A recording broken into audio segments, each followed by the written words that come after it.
杨开，你入门3年，147场挑战无一获胜，此次以名相搏，境界却毫无提升，你图什么？乱柿子，随便你。Halo guys, apa kabarnya hari ini? Masih baik-baik aja kan? Di video kali ini kita akan melanjutkan cerita Donghua Martial Peak. Oke, nggak usah lama-lama lagi, kita langsung aja ke ceritanya. Mendengar penjelasan Kang Siran, Yang Kem mengangguk sedikit dan berkata, "Saya mengerti kekhawatiran manajer Kang. Sungguh beruntung Tuan Yang begitu pengertian. Saya ingin tahu apa maksud Tuan Yang." Yang Kem tersenyum dan berkata, "Karena ini melibatkan Master Alkimia Gong Sunmo, tentu saja saya juga sangat tertarik." Mendengar ini, Kang Siran sangat gembira. Dan dia berkata, "Kalau begitu sudah diputuskan, namun saya punya permintaan lain." "Silakan bicara, manajer Kang." Raut wajah Kang Siran berubah serius dan ia berkata dengan suara berat, "Jika masih ada pil sumber do yang tersisa di gua itu, saya harus meminumnya dulu." "Tidak masalah." Yang setuju tanpa ragu. Kang Siran terkejut. Ia sepertinya tidak menyangka Yang Ke akan setuju secepat itu. Jadi secercah rasa terima kasih terpancar di wajahnya saat ia berkata, "Terima kasih atas kebaikan alkemis Yang. Saya tahu bakat saya kurang, dan tanpa bantuan pil sumber do, saya tak akan pernah bisa mencapai alam sumber do seumur hidup saya. Tapi betapa langkanya pil sumber do. Kali ini dengan dibukanya pagoda 5 warna, saya juga kehilangan ketiga buah sumber do itu. Jika bukan karena itu, saya takkan terburu-buru menjelajahi gua itu. Tapi alkemis Yang, tenanglah. Terlepas dari ada atau tidaknya pil sumber do di dalamnya, semua yang berhubungan dengan alkimia adalah milik Anda. Sisanya kita bisa bicarakan pembagiannya nanti." "Baiklah." Yang Ke mengangguk. "Kapan kita berangkat?" "Mari kita coba rencanakan sebulan lagi." "Sebulan lagi saya akan menunggu Anda di bengkel alkimia. Saya juga perlu melakukan beberapa persiapan selama sebulan ini. Selain itu ada lelang yang diadakan di kota dan saya ingin ikut bersenang-senang dan melihat apakah saya bisa mendapatkan keuntungan." "Apakah Anda tertarik ikut dengan saya, alkemis Yang?" tanya Kang Siran. "Ada lelang yang diadakan di kota?" Yang Ke terkejut. "Iya." Kang Siran terkekeh. "Kali ini para prajurit kota hutan Mample mendapatkan cukup banyak barang bagus dari pagoda 5 warna. Jadi tuan kota berencana mengadakan lelang agar semua orang bisa bertukar sumber daya mereka. Mungkin di lelang ini saya bahkan bisa melihat buah sumber do. Alkemis yang sekarang berada di alam raja kekosongan tingkat ketiga. Jadi mungkin Anda harus menyiapkan beberapa pil sumber do terlebih dahulu." "Memang, kapan dan di mana lelangnya dimulai?" tanya Yang Ke. Setengah jam kemudian Yang Ke keluar dari kota Pilroh. Yang Ke tidak mengatakan apakah ia pasti akan menghadiri pelelangan atau tidak. Hanya memberitahu Kang Siran bahwa jika ia punya waktu, ia harus pergi dan ikut bersenang-senang. Kang Siran tentu saja tidak keberatan. Setelah meninggalkan toko Pilroh, ia berpikir sejenak dan tidak kembali ke gua tempat tinggalnya, melainkan langsung menuju ke luar kota. Tak lama kemudian, ia meninggalkan kota hutan Mample, menentukan arahnya, lalu terbang ke utara. Sekitar 30 mil dari kota hutan Mample terdapat sebuah perkebunan yang menyerupai rumah bangsawan. Rumah bangsawan itu luas, dengan banyak rumah dan sungai, lingkungan yang tenang dan elegan. Yang Ke turun dari langit, indera keilahiannya menyapu sebagian rumah bangsawan itu, dan bergumam, "Seharusnya disinilah tempatnya." Dia datang ke sini untuk memenuhi janjinya kepada Zhang Gouxuan yang telah ia buat di dalam pagoda 5 warna. Keluarga Zhang adalah keluarga ternama di kota hutan Mample, jadi ia segera mengetahui lokasi mereka setelah menyelidiki singkat. Perkebunan keluarga Zhang tidak terletak di dalam kota hutan Mample, melainkan di sini di luar. Tanah di kota hutan Mample sangat berharga, dan biaya perumahan untuk keluarga sebesar itu akan sangat mahal. Membangun tempat tinggal di luar berbeda, meskipun energi spiritual di sini tidak terlalu melimpah, cukup untuk keluarga kecil. Yang Ke melihat sekeliling dan tahu bahwa seseorang di keluarga Zhang pasti memiliki pengetahuan tentang formasi, karena telah memasang beberapa susunan dasar di dalam rumah untuk mengumpulkan energi spiritual. Setelah mendapatkan buah sumber do dari Zhang Kousuan, kepala keluarga Zhang, Yang Ke merasa kewajiban untuk datang ke sini untuk melihatnya dan membawa kembali barang-barang serta instruksi Zhang Kousuan lainnya.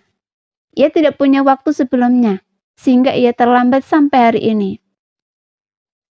Sesampainya di gerbang utama, Yang Ke hendak berteriak ketika dua seberkas cahaya tiba-tiba melesat keluar dari dalam.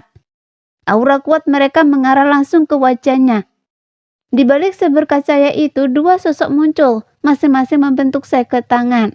Mata mereka merah, seolah-olah mereka memendam kebencian yang tak terdamaikan terhadap Yang Ke, seolah-olah ingin membunuhnya. Jadi Yang Ke terkejut, namun ia tidak menganggap serius serangan mereka. Lagi pula, tingkat kultivasi mereka cukup rendah. Satu di tingkat kedua, alam kembali kekosongan, yang lainnya di tingkat pertama. Bahkan dengan kekuatan penuh mereka, seberapa besar ancaman yang bisa mereka berikan kepadanya. Jadi dia berdiri diam, menjentikkan jari ke depan. Dengan dua jentikan tajam, dua garis cahaya yang diarahkan ke wajahnya hancur berkeping-keping. Melihat ini, kedua pria yang mengikutinya tertegun sejenak, tetapi dengan cepat menyerbu ke depan dengan ekspresi ganas. Tampak seolah-olah mereka siap mati. Mereka masing-masing menyemburkan esensi darah, aura mereka melonjak, seolah-olah menggunakan sesuatu teknik rahasia. Yang Ke langsung bertahan kening. Sebelum keduanya bisa melepaskan harta rahasia lagi, ia dengan tenang melepaskan domainnya. Seketika kedua pria itu seperti diremukkan gunung. Tubuh mereka kaku dan tak bisa bergerak. Masing-masing dari mereka memasang ekspresi kemarahan yang luar biasa. Mata mereka berkobar-kobar amarah saat mereka menatap Yang Ke. Apakah ini keluarga Zhang? Yang Ke bertanya dengan tenang, mempertahankan kekuatan domainnya untuk menekan kedua pria itu. Kedua pria itu berusia sekitar 30 tahun, satu gemuk dan satu kurus. Mendengar ini, pria gemuk itu mendengus dingin. Kenapa bertanya kalau Anda sudah tahu jawabannya? Bunuh saya kalau Anda mau. Tak perlu berkata-kata. Pria yang lebih kurus itu tidak berbicara, tetapi tatapan tajam di matanya dengan jelas menyampaikan maksud yang sama. Apa yang terjadi dengan keluarga Zhang? Yang Ke tidak bodoh. Melihat situasinya, ia langsung menebak dan melutkan kening. Anda bertele-tele sekali karena Anda di sini untuk bekerja untuk keluarga Lu. Kenapa Anda berpura-pura seperti itu? Seniman bela diri yang lebih gemuk mencibir, wajahnya penuh penghinaan. Seniman bela diri yang lebih kurus mencibir. Bajingan tua Lu Baichuan itu sok suci. Orang-orang yang dia undang tentu saja dari golongan yang sama. Kenapa kakak ketiga harus berkecut? Seniman bela diri yang gemuk itu tertawa terbahak-bahak. Benar, kakak ketiga memang bodoh. Ia kemudian meludahi Yang Ke dan keras. Seharusnya Yang Ke menghela nafas. Kalian berdua sepertinya salah paham. Saya tidak kenal Lu Baichuan. Saya juga tidak tahu apapun tentang keluarga Lu yang Anda bicarakan. Saya hanya membalas karena Anda tiba-tiba menyerang saya. Jika Anda tidak kenal pencuri tua Lu Baichuan itu, kenapa Anda datang ke keluarga Zhang saya? Saat itu sebuah suara yang kuat tiba-tiba terdengar dari dalam rumah. Tak lama kemudian seorang wanita tua berambut perak, bersandar pada tongkat kayu setinggi manusia, berjalan keluar selangkah demi selangkah, ditopang oleh seorang gadis muda. Di belakang wanita tua itu, beberapa orang lainnya mengikutinya. Wanita tua itu sudah cukup tua, wajahnya keriput dan dipenuhi bintik-bintik coklat. Tatapannya bagi kilat bertertuju pada Yangke. Segera Yangke mengamatinya dengan indera ilahinya dan segera menyadari bahwa wanita tua itu memiliki kultivasi raja kekosongan tingkat pertama.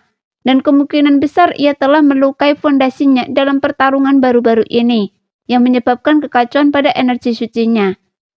Namun yang lebih membingungkannya adalah orang-orang yang mengikuti wanita tua itu semuanya wanita. Wanita parobaya, wanita muda, gadis, dan bahkan beberapa anak-anak.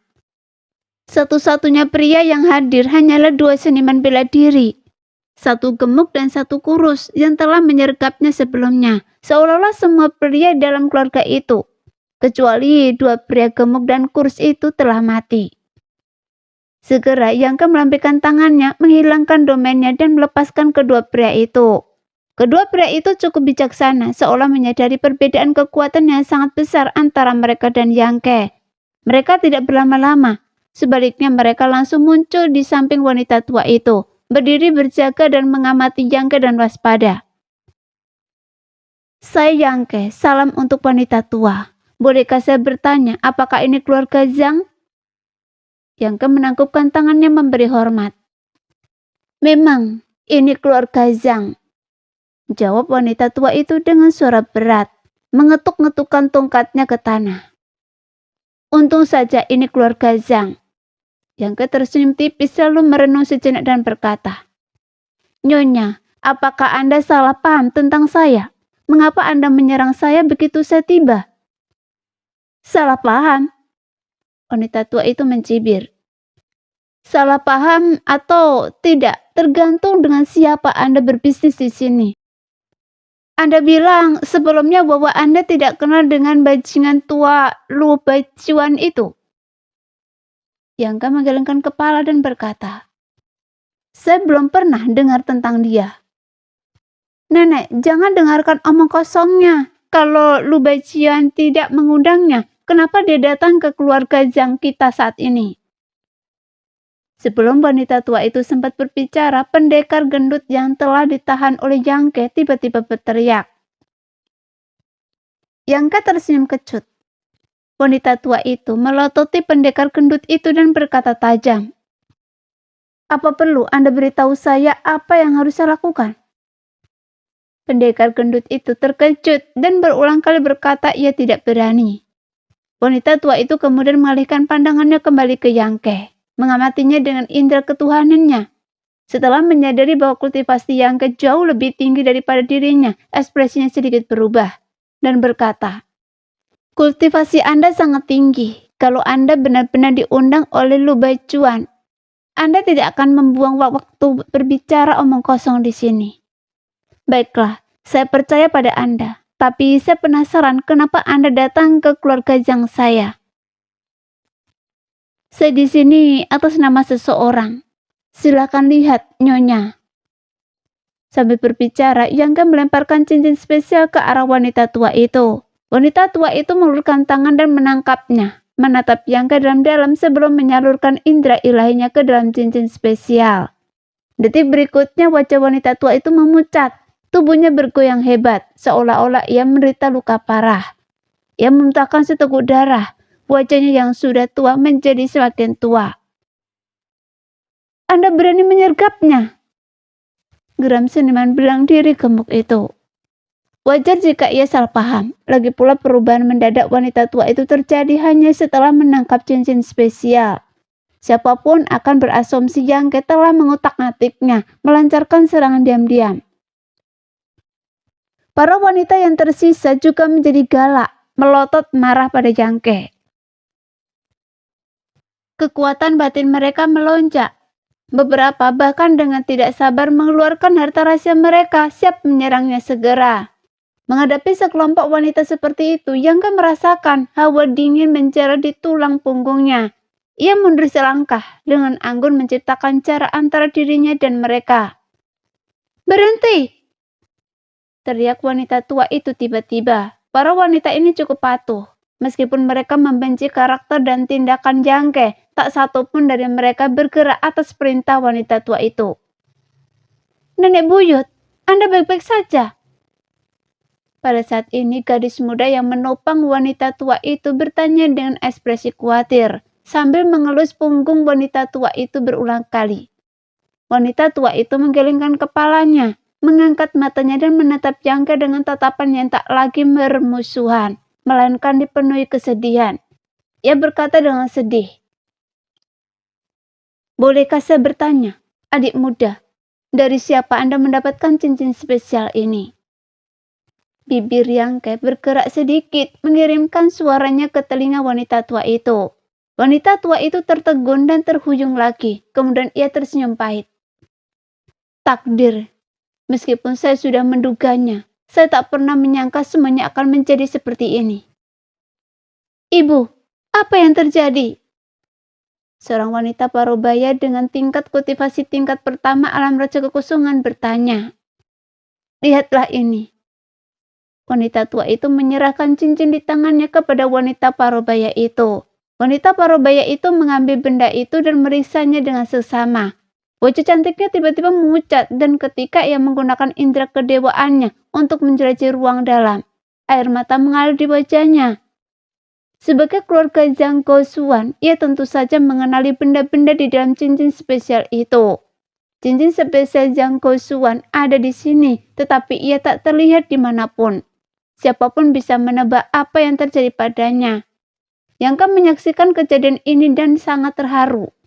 Ia tidak mendesak mereka, tetapi hanya berdiri diam di sana menunggu keluarga Zhang selesai memproses berita kematian Zhang Gosuan.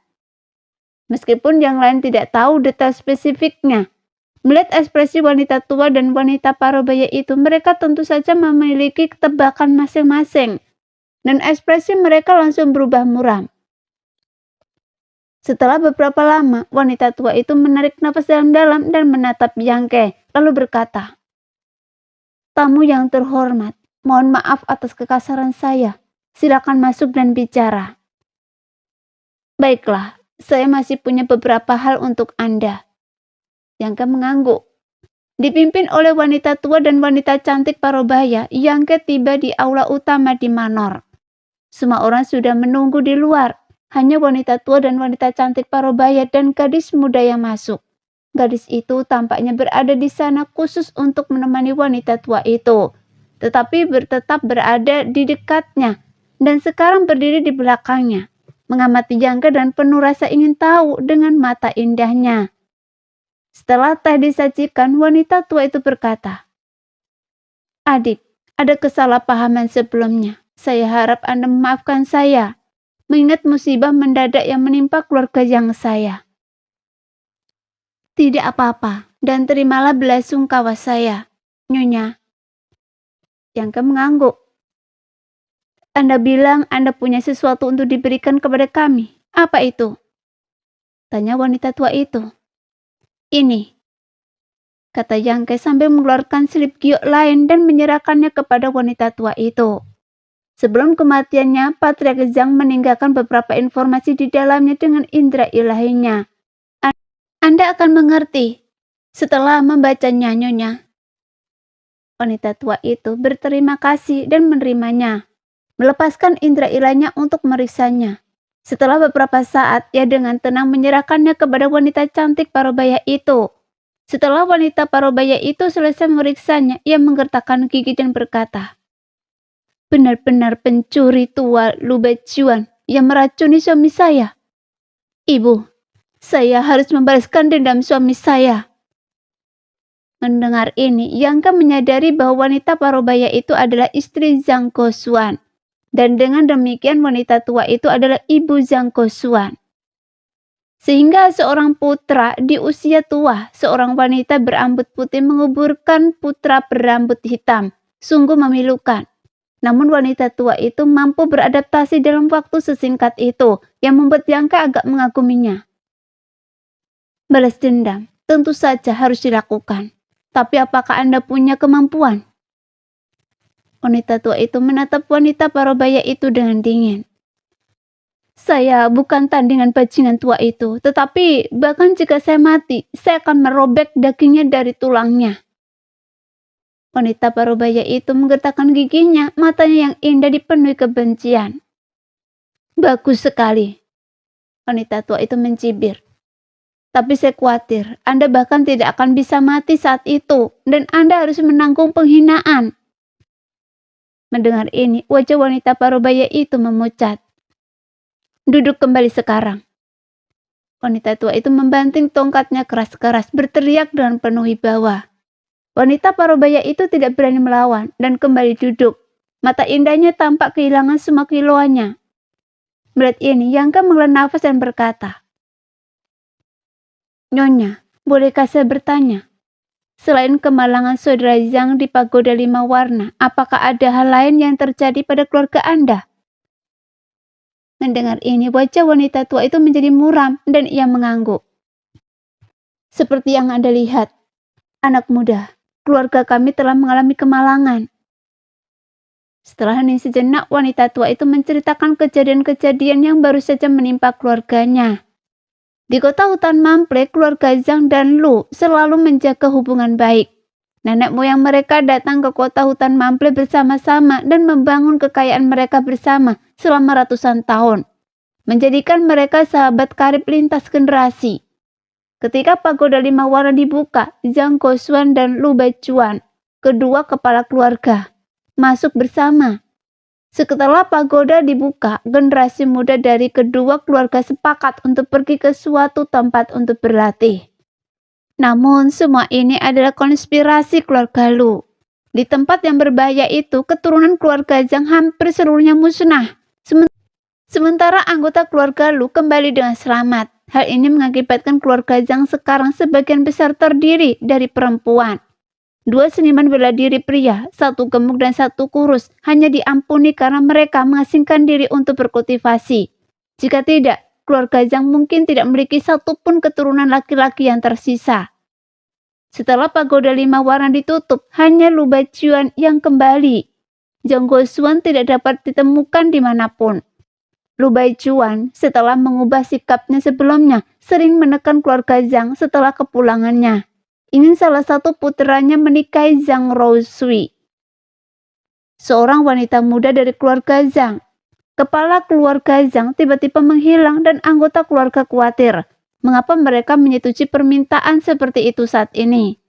Selain itu, wanita tua itu sendiri memiliki kecurigaan terhadap keluarga Lu, merasa bahwa pelatihan mereka sebelumnya dipertanyakan, jadi dia langsung menolak. Tanpa diduga, Lu Baichuan langsung merobek topeng kesopanan, mencoba untuk membawa Zhang Rouxi pergi secara paksa, bahkan terlibat dalam perkelahian di dalam keluarga Zhang. Lu Baichuan seperti Zhang Guoxuan berada di alam raja kekosongan tingkat ketiga.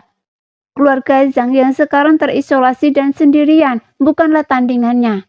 Jika wanita tua itu tidak menggunakan teknik rahasia keluarga dan meminum beberapa obat terlarang untuk meningkatkan kekuatannya, dan bergabung dengan kekuatan keluarga yang tersisa untuk sementara waktu mengusir Lu Baichuan. Keluarga Zhang mungkin tidak ada saat ini. Sekarang setelah mendapatkan selip giok yang dibawa kembali oleh Jiang Ke, berisi pesan Zhang ditinggalkan Zhang Guoxuan sebelum kematiannya. Wanita tua itu tahu bahwa kematian putranya memang ulah Lu Baichuan. Semua keraguan sebelumnya tiba-tiba menjadi jelas, sehingga kesedihan dan kebencian wanita tua itu tak terbayangkan. Namun Yangka mendengarkan dalam diam. Ia berpikir dalam hati, mungkin ini taktik umum yang digunakan satu keluarga untuk mencaplok keluarga lain.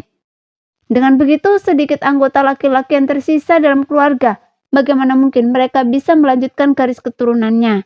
Yang perlu mereka lakukan hanyalah mengatur pernikahan, dan keluarga Zhang akan perlahan ditelan oleh keluarga Lu. Sejak saat itu, keluarga Zhang akan lenyap dari kota hutan Mample. Namun ia masih memiliki beberapa keraguan. Seperti kata pepatah, orang mati demi kekayaan dan burung mati demi makanan. Keluarga Zhang dan Lu telah berhubungan baik selama ratusan tahun. Bagaimana mungkin mereka tiba-tiba saling bermusuhan di generasi ini? Apakah ada hal lain yang terlibat? Ia tidak tahu, dan ia juga tidak berpikir untuk bertanya lebih lanjut. Nyonya, setelah Anda membaca informasi di dalam slip giok, Anda seharusnya juga tahu tentang perjanjian antara saya dan kepala keluarga Zhang, kata Yangke tiba-tiba. Wanita tua itu mengangguk. Gosuan menjelaskan dengan sangat jelas di dalam slip giok bahwa selama Anda, adik muda, tetap berada di kota hutan Mampleh, Anda dapat mengabulkan 3 permintaan keluarga Zhang sesuai kemampuannya. Dan setelah buah sumber do dimurnikan menjadi pil, Anda akan memberikan pil do yuan kepada keluarga Zhang. Buah do yuan? Wanita parubaya itu terkejut mendengar hal ini dan bertanya dengan ragu. Suami saya mendapatkan buah do yuan? Benar. Yang mengangguk tanpa berusaha menyembunyikan apapun. Patriark Zhang memang mendapatkan buah do yuan di dalam pagoda 5 warna dan sekarang ada di tangan saya. Ini adalah salah satu perjanjian yang saya buat dengan Patriark Zhang. Wanita tua itu melirik wanita cantik parubaya itu dan mencibir. Orang biasa tidak bersalah, tetapi memiliki harta karun adalah kejahatan. Keluarga Zhang saya saat ini tidak mampu menjaga harta karun seperti buah do yuan, terutama karena sekarang menjadi milik pemuda ini. Ekspresi wanita cantik parubaya itu berubah dan dia dengan sungguh-sungguh menjawab. Teguran ibu benar, saya mengerti. Wanita tua itu menoleh ke Yang Ke dan berkata, anak muda, tenanglah. Mengenai buah do yuan, hanya kita berempat di dunia ini yang mengetahuinya. Tidak ada orang lain yang akan mengetahuinya. Saya sangat berterima kasih karena Anda datang ke keluarga Zhang untuk memenuhi perjanjian Anda. Jadi saya sangat mengagumi karakter dan integritas Anda. Dan tentu saja tidak akan merepotkan Anda lagi. Mendengar kata-kata wanita tua itu, Yang Ke mengangguk dan berkata, sebaiknya begitu. Meskipun ia acuh tak acuh terhadap sebuah sumber do, hal itu tidak berlaku bagi para prajurit alam raja kekosongan lainnya. Jika berita itu tersebar, kemungkinan besar akan menarik banyak prajurit alam raja kekosongan untuk memburunya, dan bahkan mungkin memprovokasi para ahli sumber do untuk bertindak. Meskipun buah do yuan tidak berguna bagi para ahli do yuan mana yang tidak memiliki keturunan? Kemudian wanita tua itu melanjutkan. Adik, jika Anda tidak keberatan, mengapa tidak tinggal di rumah keluarga Zhang saya selama beberapa hari? Itu akan memungkinkan saya untuk memenuhi tugas saya sebagai tuan rumah. Yang Ke mengerutkan kening dan berpikir sejenak, merasa bahwa pergi sekarang mungkin tidak pantas. Meskipun ia tidak memiliki hubungan nyata dengan keluarga Zhang, ia memiliki beberapa kesepakatan dengan Zhang Gosuan. Sekarang, keluarga Zhang sedang menghadapi krisis. Jika ia pergi, dan Lu Baijuan membawa pasukannya untuk menyerang lagi, keluarga yang terisolasi ini kemungkinan besar tidak akan berdaya untuk melawan. Jadi akan lebih baik membiarkan mereka mengajukan permintaan mereka sekarang, sehingga ia terbebas dari kekhawatiran. Tepat saat ia sedang memikirkan hal ini, sebuah suara aneh tiba-tiba terdengar dari sampingnya. Suara apa itu? Ekspresi wanita cantik itu berubah dan ia mendengarkan dengan seksama. Yang Ke tersenyum dan berkata, suaranya seperti gong dan genderang.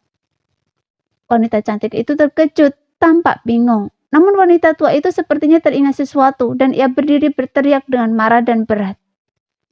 Lu Baijuan, dasar bocah nakal, Anda sudah keterlaluan.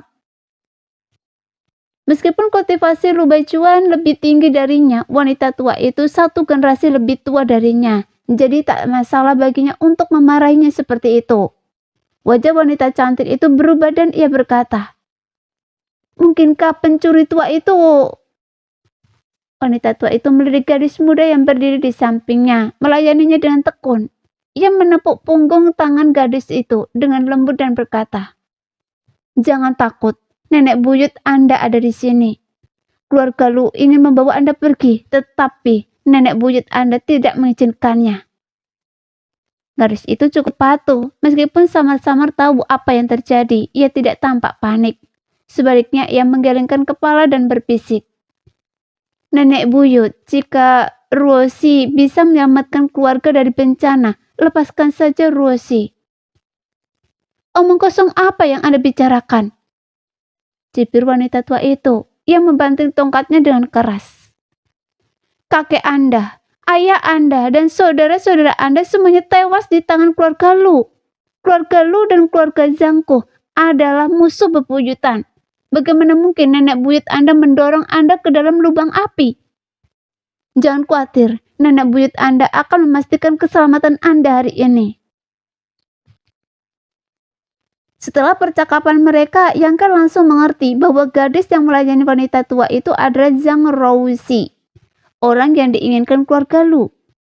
Yangke sebelumnya telah menggunakan indera ilahnya untuk menyelidiki tingkat kultivasinya. Ia hanya berada di tingkat pertama alam Raja Kekosongan, bahkan belum mencapai alam kembali kekosongan, dan kultivasinya sangat rendah.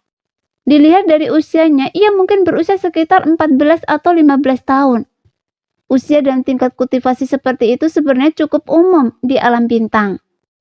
Terlebih lagi, meskipun cantik dan menawan, ia bukanlah kecantikan yang memukau. Ia bertanya-tanya apa istimewanya dirinya yang membuat keluarga Lu begitu perhatian. Atau mungkinkah hanyalah pion yang dipilih secara acak oleh keluarga Lu untuk mencaplok keluarga Zhang. Yang sedikit mengernyit, agak bingung.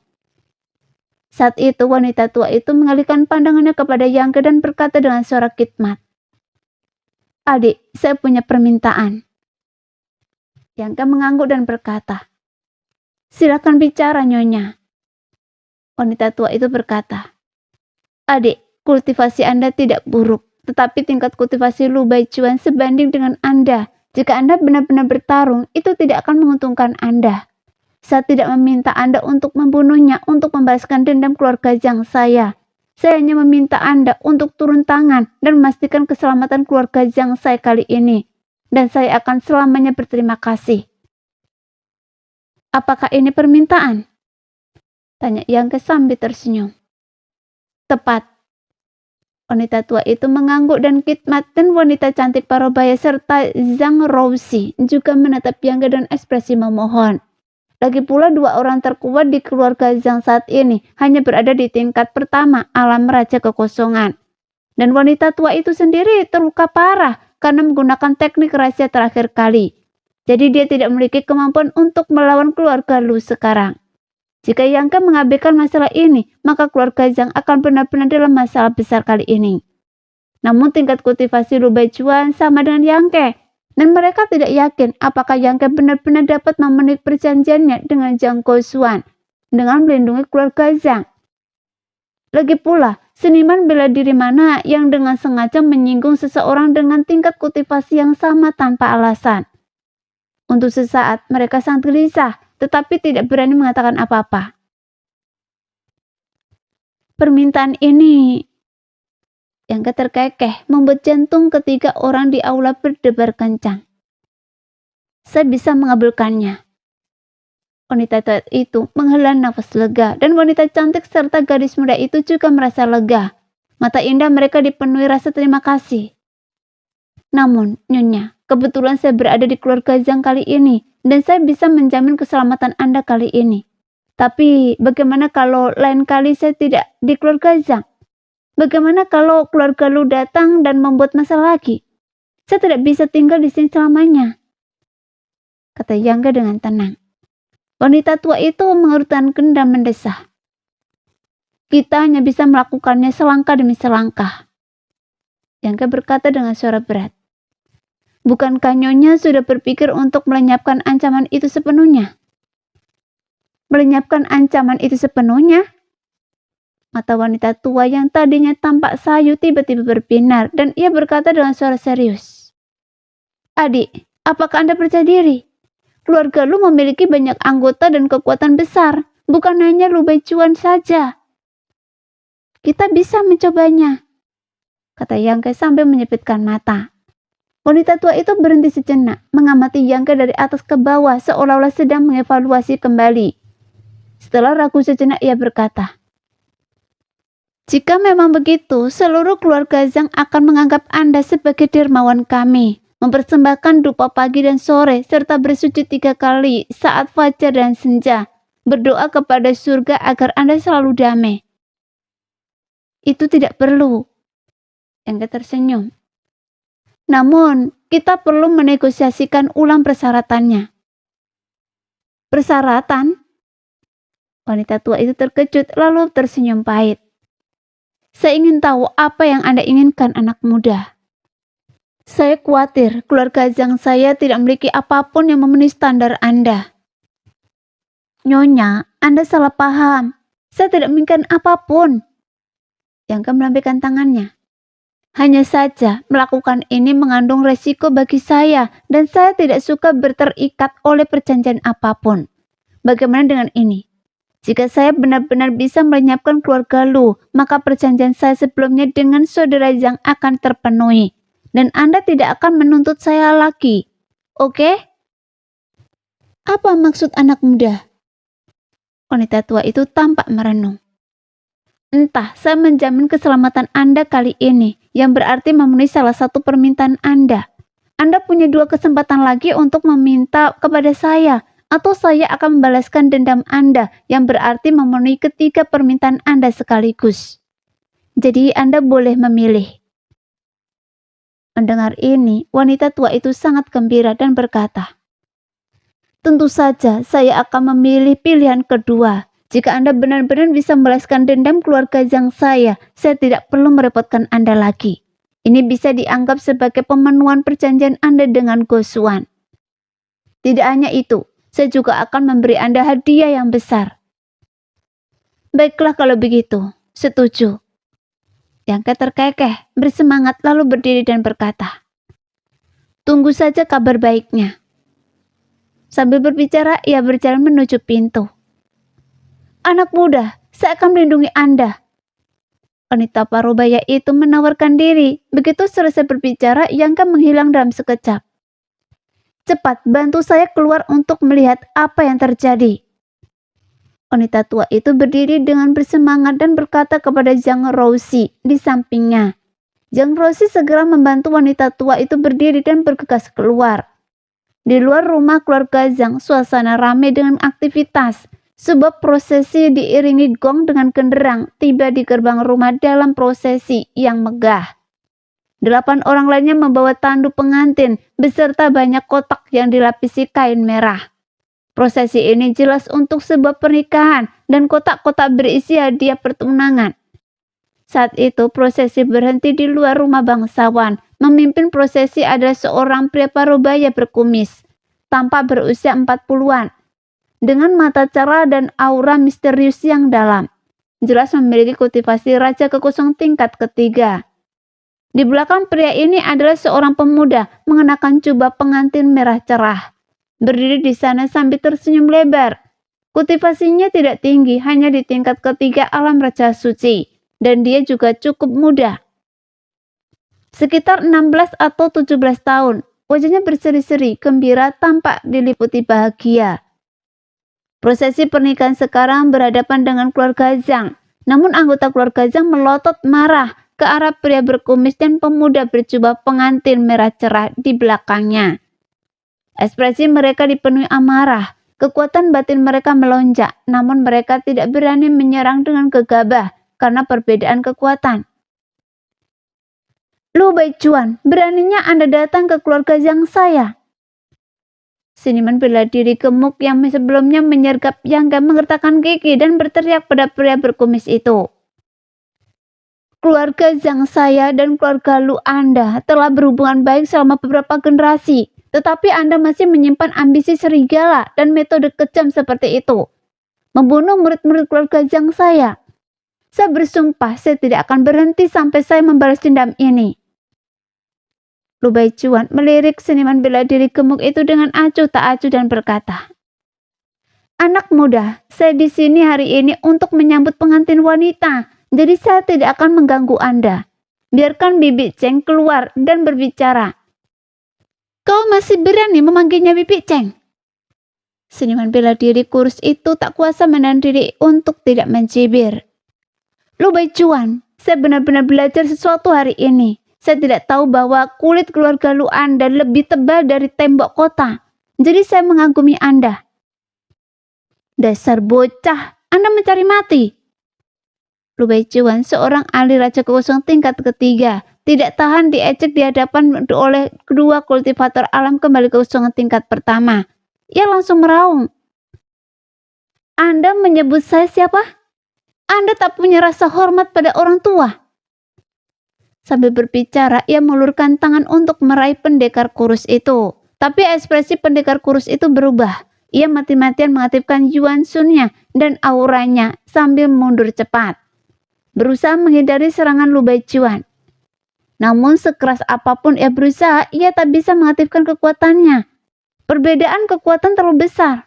Terus terang, Lu Baijuan bisa meremuk pendekar kurus itu sampai mati hanya dengan menjentikkan jarinya. Melihat tangan itu hendak mencengkram kepalanya, pendekar kurus itu meraung marah.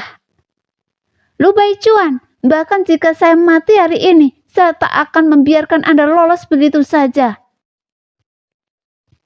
Sambil berbicara, ia mulai membuat segel tangan spiritual dan kekuatan yang terpendam di dalam tubuhnya tiba-tiba melonjak.